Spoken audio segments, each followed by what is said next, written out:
I believe. Like, I don't have the Truth of Happiness book. Or is there... Some of the chapters are similar. The chapter in the book, in the Truth of Happiness book, is not necessarily the article that I'm reading to. So the book has what it has, and then I'm linking to I'm talking on a different sutta that's related to that same subject, just to kind of broaden the study that we're doing.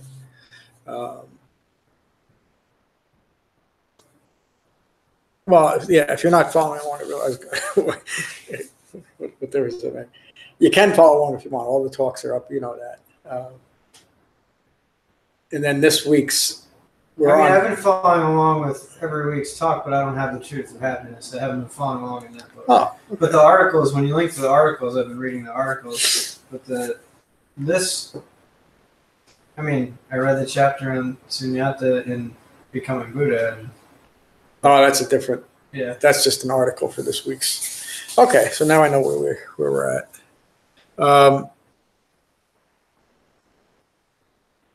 So this week, the talk is on this week, and for the next 2 or 3 or 4 weeks even, we're studying the 3 marks of existence, and then next week and the week after, maybe the week after that, we're getting into dependent origination and the 5 clinging aggregates. In the progression of the book, it follows now that we're gaining an understanding of what exactly we're gaining insight into, which is the impermanence of all things, a misunderstanding of a self, or a positive way of saying that is what actually is a self, and then the resulting dukkha that comes from a misunderstanding of that. And leading a little bit forward into next week, the Buddha awakened to dependent origination, which says that ignorance of 4 noble truths leads to all manner of suffering, and that suffering is experienced in an impermanent environment. And the vehicle that experiences suffering is the 5 clinging aggregates. So now you see what we're going to try to cover in the next couple of weeks. It's a lot. And just in general, this is what we're going over in the next couple of weeks, is what the Buddha recognized upon his awakening and what he taught an 8-fold path for, in order to develop an understanding of what we'll be discussing these next few weeks. So let's meditate for 20 minutes like we always do. So find your relaxed meditative posture. Gently close your eyes and gently close your mouths. And now is the time to meditate. Find your relaxed meditation posture, holding your back straight but not stiff. Your ears aligned with your shoulders, your nose aligned with your navel. Holding yourself softly, gently, lovingly. Allow yourselves to settle into this room, settle onto your seats, settle into your bodies, and settle into your mind. And notice the sensation of breathing in your body. Become mindful of your inhalation and your exhalation, your in-breath and your out-breath. While remaining mindful of your in-breath and your out-breath, notice that feelings arise and thoughts are flowing. We are sensitive and conscious beings. Feelings arise and thoughts flow. The purpose of meditation is to increase concentration and not be distracted by the arising and passing away of feelings and thoughts. Notice the arising and passing away of your breath in your body. When you find that you are caught up in your thinking again, simply acknowledge the distraction and return mindfulness to your breathing.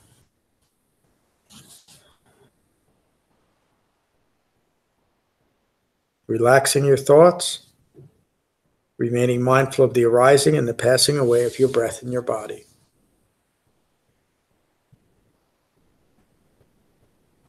We will continue to meditate for 20 minutes with callbacks every 5 minutes.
Gently developing a calm and peaceful mind by remaining mindful of your in-breath and your out-breath.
Gently increasing concentration by remaining mindful of your in-breath and your out-breath.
Noticing the arising and passing away of feelings and the arising and passing away of thoughts, while remaining mindful of the arising and passing away of your breath in your body. And we'll meditate for 5 more minutes.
Take a moment to notice the quality of your mind. Be at peace with your mind. And when you're ready, you can gently open your eyes.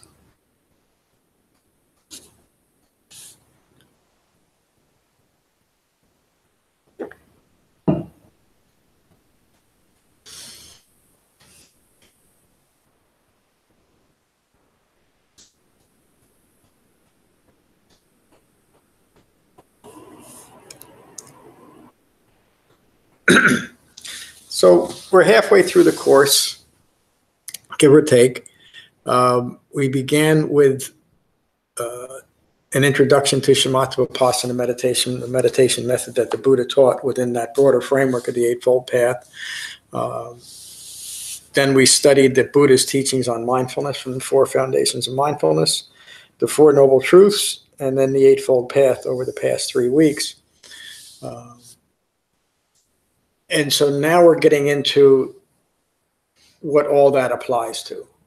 And so the Buddha taught that all things in the phenomenal world carry the 3 marks of existence. All things are impermanent. Because of a misunderstanding, because of ignorance of Four Noble Truths, we don't understand what constitutes the self. And because of that misunderstanding, disappointing and unsatisfactory experiences arise in life. So, like any good doctor, the Buddha first describes the disease, if any is present, and then he describes our individual contributions to that disease so that we can stop that. And then any other factors that would help alleviate that disease. And that's what the Buddha taught us in Eightfold Path. The Buddha's words. And you could say that the entire Dhamma is included here, and you could say that just about any statement that the Buddha makes. Be mindful of impermanence to end conceit. So again, it could be said that everything the Buddha taught is included and inferred in that one sentence. If we truly understand the nature of impermanence, we will end conceit. To many people, that would seem like almost an incomprehensible statement. Where's the connection between impermanence and conceit? It's because of a lack of understanding of impermanence that we try to establish a permanent self, even a permanent self,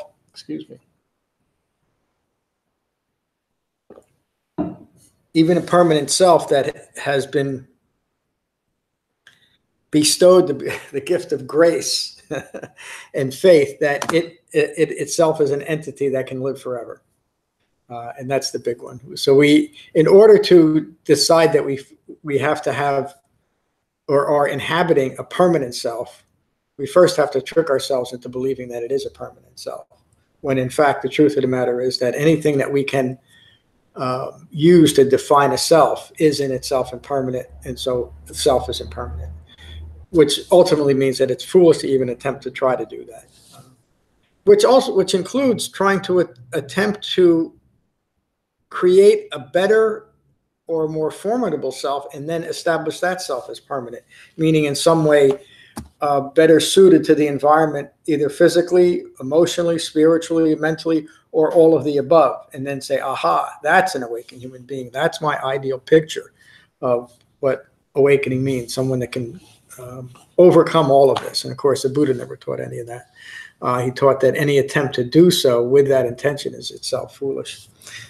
He taught that anything that is attempted along those lines is simply eye-making.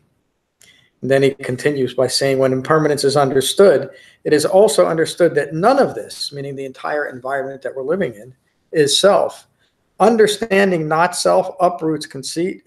It uproots eye-making. When fully established, release is complete. Release from what? Taken in, again, everything has to be taken in the right context. Release from those wrong views that led to the assumption that it's possible to establish a self in any realm. Remember, assumptions are mental fabrications. Mental fabrications rooted in ignorance can only produce a view of a self that itself is rooted in ignorance. And anything that follows from that only continues that ignorance. That the great embellishments and additions to the Buddha's Dhamma were done for strictly that reason, to continue to establish eye-making in some realm where everything that the Buddha taught is taught to recognize and abandon I-making in any realm. Let's kind of jump forward in the article. And so here the Buddha is making a connection between the 5 clinging aggregates and suffering and dependent origination. Friends form, meaning physical objects in the physical body, is like foam.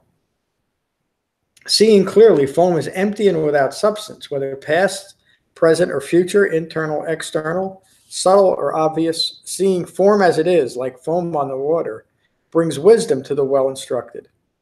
Clearly seeing, they become disenchanted with form, disenchanted with feeling, disenchanted with perception, disenchanted with fabrications, and disenchanted with consciousness. So the Buddha is relating that directly to 5 clinging aggregates. The 5 clinging aggregates are form, perceptions, mental fabrications, feelings, and ongoing consciousness. But it's consciousness rooted in ignorance. So it's not a type of consciousness that we should start to look for any value in its consciousness. If it's rooted in ignorance, the assumptions that it will come to are itself rooted in ignorance. Recognize that one thing, and then it's possible to start developing right view or a right way of looking at the world. It's when we try to hold on to some views, add to a few others, deconstruct a few others, and then create a whole new view now out of who I am in relation to the world, but rooted in ignorance, that can only continue ignorance. The Buddha teaches an entirely new way of looking at ourselves in relation to the world.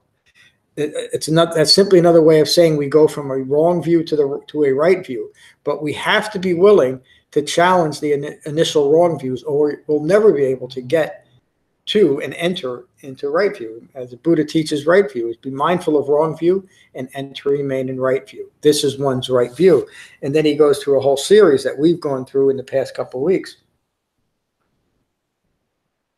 of incorporating the Eightfold Path in order to develop that profound right view. So there's a lot that I just talked about, and we're breaking up these classes for at least 2 weeks. So part 2 will be next week, and I'll get into the Culavedalla Sutta next week, where Dhammadinna teaches her husband in a very concise way the entire Dhamma. But I think it's a good idea to break these up. So Greg, do you have any questions about what I just talked about? And do you see how the Eightfold Path brings a profound understanding of impermanence and why that is so key to understanding the Dhamma? I'll let you answer now. Yeah. Good. We're done. I have a little trouble differentiating the aggregates, but I'm sure that's for another time. Yeah, it's another one of those things. The first 600 times I heard it, I couldn't remember what they were. And then the next 600 times it was just remembering what they were. And then it was figured out how they all fit. Yeah. Form, feeling, perceptions, mental fabrications, and ongoing consciousness. The key there is consciousness rooted in ignorance. It's not a grand cosmic consciousness. It's surprising how quickly we want to go there and say, oh, yeah, I know that consciousness. That's that grand cosmic consciousness that we're all a part of. Maybe we are, but that has nothing to do with what the Buddha's teaching. And then to look at these, if the Buddha said the 5 clinging aggregates are your body, your thoughts, the assumptions you've made about yourself, how you feel about those assumptions, and your overall thinking, would that be more relevant to you? That, yeah, I think the words, that makes more sense the way, the way I take the words, because often in my mind, feeling, perception, I think I need to spend some more time looking at how they're differentiated. Yes, that's what these couple of weeks are about. So, and I'm actually getting a little bit ahead of the game. Next week is dependent origination and the 5 clinging aggregates. I think the subheading is what constitutes a self or something like that. But it really is part of all of this, these 3 or 4 weeks right now, this part of the course. The problem that we have in establishing a self is we're establishing it from that point of view of ignorance. We're not standing on solid ground. So in order to describe or create anything, what it's founded on is obviously the most important thing. So when we found our worldview and our self view on something that is, like the Buddha just described, like foam on the water, nothing good can come of it. Nothing substantial, nothing useful will come of it. So initially what the Buddha is teaching is that the views that you're holding of a self in relation to the world are all views that are rooted in ignorance. You haven't been given any good information yet. And you first have to recognize that so that you're willing to let go of rather than accommodate your views if you are to awaken. Does that make sense, Greg? Because a conditioned mind, a mind rooted in ignorance, will take things even as brilliant as an awakened human being's teachings and immediately start to adapt and accommodate those views so it doesn't have to change its own views. And that's exactly what happened even during the Buddha's time to what the Buddha was teaching, and then later on in the subsequent Buddhist councils, and obviously into today. Every time the Buddhist teaching moved through a different culture, it was changed in some way, accommodated to that culture or whatever charismatic individuals were happened to be teaching that. And you can just trace the history, and you'll see that every time somebody came in contact with the Dhamma and wanted it to be different, they made it different. And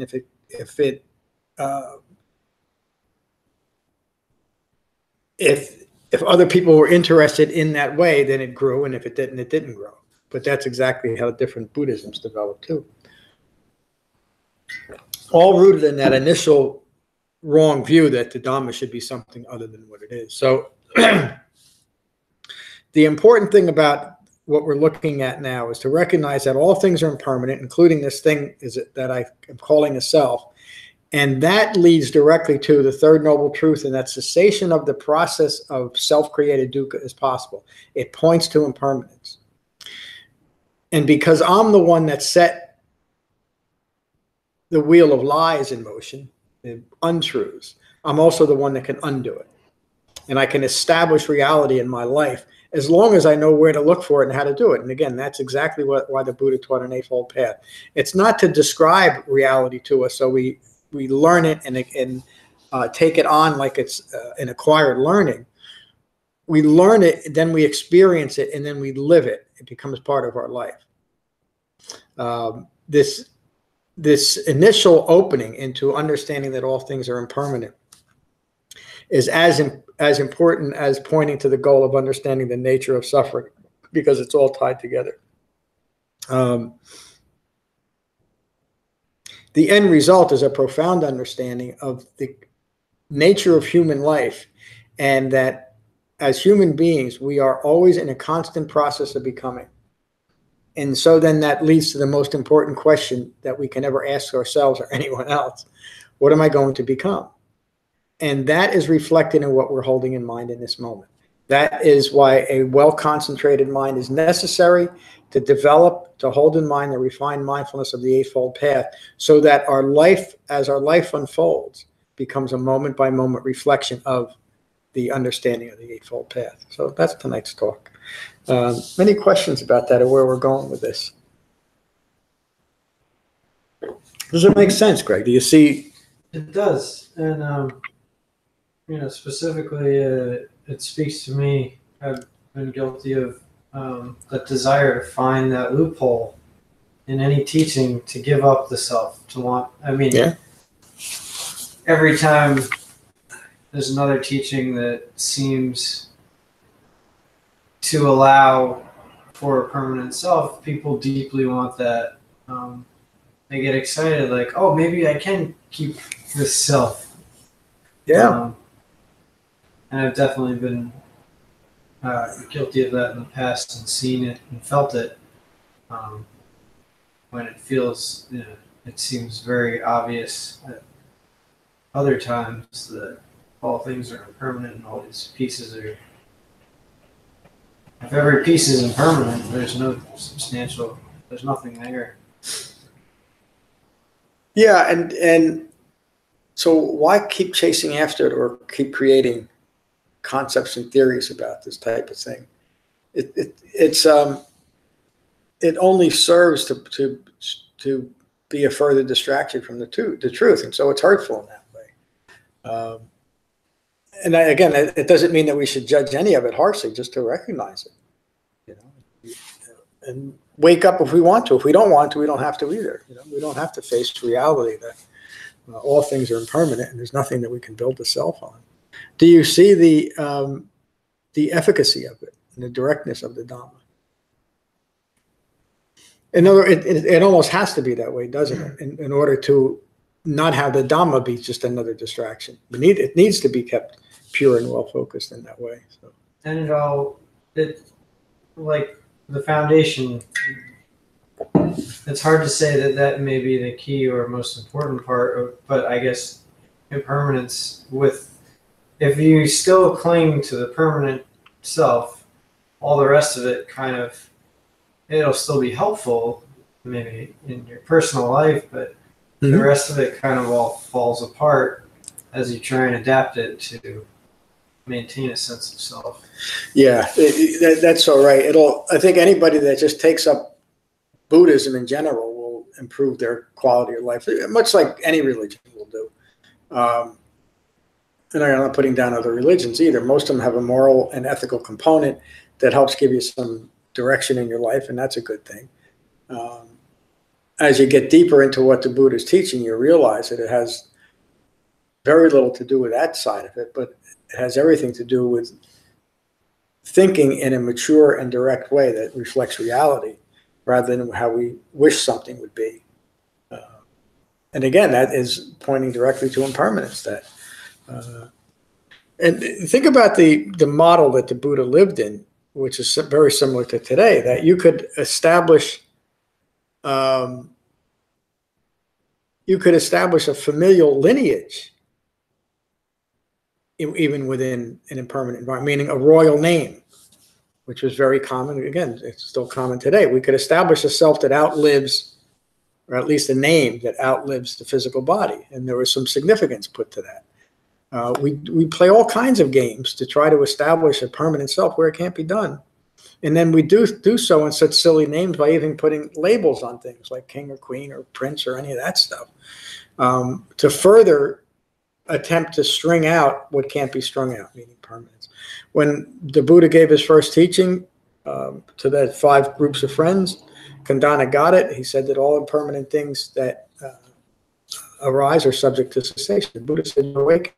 It's at that basic level that we develop awakening. And so, again, anything that we add to that basic level is taking us away from awakening. And that's why I talk about it so often. Why the Buddha did too. Let's get to it and awaken. Any other questions or comments about tonight's class, Greg?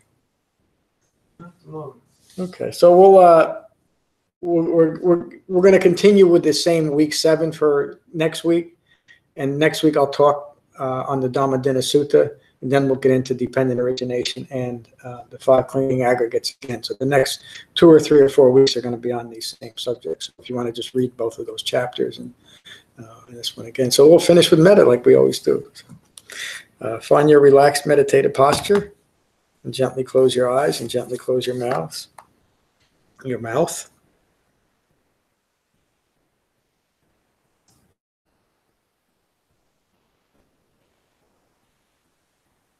And these are the Buddha's words on metta from the Karaniya Metta Sutta. This is what should be done by one who is skilled in goodness and who knows the path of peace.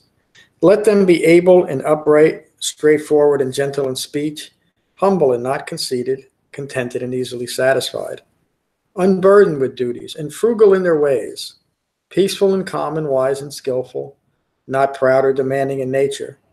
Let them not do the slightest thing that the wise would later reprove. Wishing, in gladness and in safety, may all beings be at ease.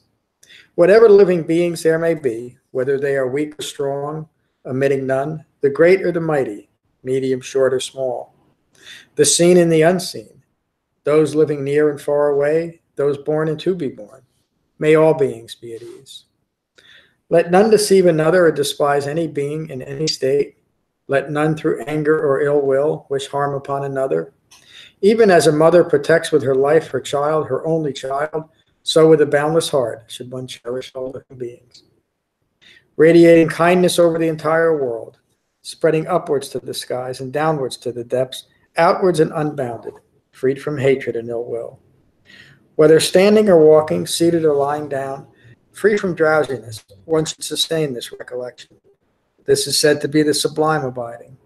By not holding to fixed views, the pure-hearted one, having clarity of vision, and being freed from all sense desires, is not born again into this world. Thank you for a wonderful class. Peace.